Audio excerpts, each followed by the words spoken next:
नमस्कार, स्वागत आहे तुमचं सुषमाज किचनमध्ये। आज आपण कुकरमध्ये दोडक्याची चमचमीत अशी मसालेदार भाजी तयार करणार आहोत। ही भाजी तुम्ही लंचला, डिनरला किंवा टिफिनसाठी पण अगदी 5 मिनिटात तयार करू शकता।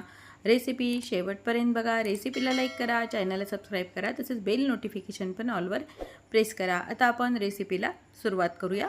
दोडक्याची भाजी करण्यासाठी मी इथं पाव किलो दोडके याच्या शिरा काढून घेतलेले आहेत आणि या पद्धतीने जसं आपण वांग कट करतो तसं हे कट केलेलं आहे।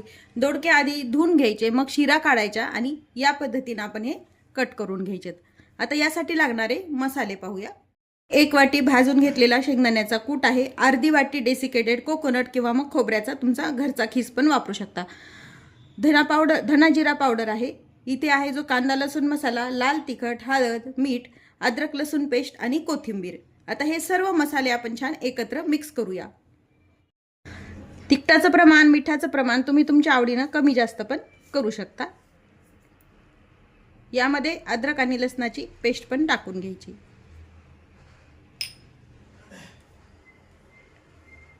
हाताने सर्व मसाले एकत्र मिक्स करून घ्यायचे। मसाले आपण मिक्स केलेत। मसाला हा कोरडा वाटतो, त्यामुळे थोडंसं तेल किंवा मग अगदी चमचाभर यामध्ये पाणी टाकायचं आणि पुन्हा हे मिक्स करून घ्यायचं। तेल किंवा पाणी वापरल्यामुळे मसाला हा एकत्र छान मिक्स होतो आणि भरल्यानंतर दोडक्यामध्ये किंवा वांग्याच्या भाजीमध्ये जरी भरताना अगदी व्यवस्थित भरला जातो, कोरडा कोरडा राहत नाही।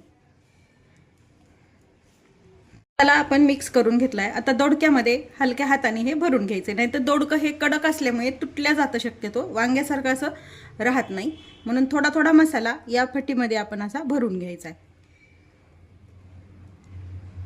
मावेल तेवढा मसाला यामध्ये भरून घेऊया। फार दाबू नका, नाहीतर दोडकं हे तुटून जातं।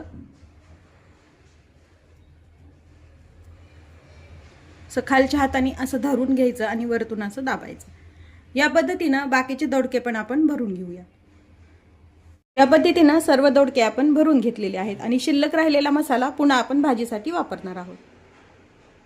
याची भाजी आपण झटपट अगदी एका शिट्टीमध्ये कुकरमध्ये बनवणार आहोत, त्यामुळे इथे मी कुकर गरम करायला ठेवलेला आहे। कुकरमध्ये आवश्यकतेनुसार तेल वापरायचं। इथे मी 2 टेबलस्पून तेल वापरलेलं आहे। तेल गरम झालंय, यामध्ये अर्धा चमचा मोहरी टाकून घ्यायची। मोहरी तडतडली की अर्धा चमचा जिरे टाकून घ्यायचे, कढीपत्ता टाकून घ्यायचा आणि हा जो मसाला आहे आपला शिल्लक राहिलेला तो आपल्याला तडक्यामध्ये टाकून घ्यायचा आहे।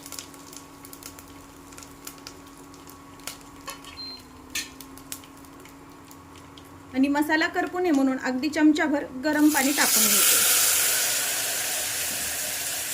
थोडीशी कोथिंबीर टाकायची आणि 2 मिनिट तेलावरती हा मसाला व्यवस्थित परतून घ्यायचा आहे। मसाल्याला थोडंसं तेल सुटलंय, मसाला छान परतून झालाय। आता हे जे दोडके आहेत यामध्ये टाकून घ्यायचे।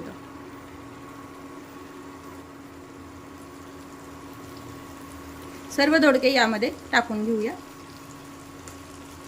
टाकलेले दोडके आणि परतलेला मसाला छान मिक्स करून घ्यायचा आहे। भाजी शिजण्यासाठी इथे मी अर्धी वाटी गरम पाणी टाकून घ्यायचे। पाणी गरमच वापरा, त्यामध्ये भाजीची चव तर छान येते आणि तरी पण भाजीला छान येते। भाजीचा रस्सा तुम्ही तुमच्या आवडीने कमी जास्त करू शकता, त्या पद्धतीने तुम्ही यामध्ये पाणी वापरायचं आहे। सर्व भाजी आपण पाणी टाकून व्यवस्थित मिक्स करून घ्यायची आहे। सर्व मसाले परतून झालेत, पाणी टाकून घेतलंय। कुकरचं झाकण लावून घ्यायचं आहे आणि इंडक्शनची हीट 700 वरती करून घ्यायची। आपल्याला मायनस वरती जायचं, इथे 700 वरती करायचं। कुकरचं सिम्बॉल दाबायचं आणि फक्त 1 शिट्टी आपल्याला यावरती करून घ्यायची आहे। आता 1 शिट्टी झाल्यानंतर पाहूया आपली भाजी शिजली का ते। 1 शिट्टी झाली आहे, कुकरची आपली पूर्ण वाफ गेलेली आहे। झाकण उघडून पाहूया, मस्त भाजीला आपल्या कलर आलेला आहे। हवी तशी तुम्ही यामध्ये कमी जास्त ग्रेव्ही करू शकता, पाण्याचं प्रमाण तुमच्या आवडीने कमी जास्त करू शकता। व्यवस्थित आपलं हे दोडकं पण छान शिजल्या गेलेलं आहे। भाजी शिजल्यानंतर थोडीशी वरतून कोथिंबीर टाकून घ्यायची। तयार आहे आपली चमचमीत अशी भरल्या दोडक्याची भाजी। पाहू शकता, मस्त अगदी छान भाजी ही तयार झालेली आहे। भाकरी सोबत, तसेच भातासोबत, पोळी सोबत पण ही भाजी अगदी छान लागते। टिफिनला द्यायची असेल तरी पण तुम्ही ही भाजी अगदी झटपट तयार करू शकता. तयार आहे आपली चमचमीत अशी दोडक्याची भाजी. रेसिपी तुम्हाला कशी वाटली हे कमेंटमध्ये नक्की सांगा. तसेच रेसिपीला लाईक करा, चॅनलला सबस्क्राईब करा आणि बेल नोटिफिकेशन पण ऑलवर प्रेस करायला विसरू नका. अशाच नवीन रेसिपीसोबत पुन्हा भेटूया. तोपर्यंत बाय बाय. व्हिडिओ पाहिल्याबद्दल खूप धन्यवाद.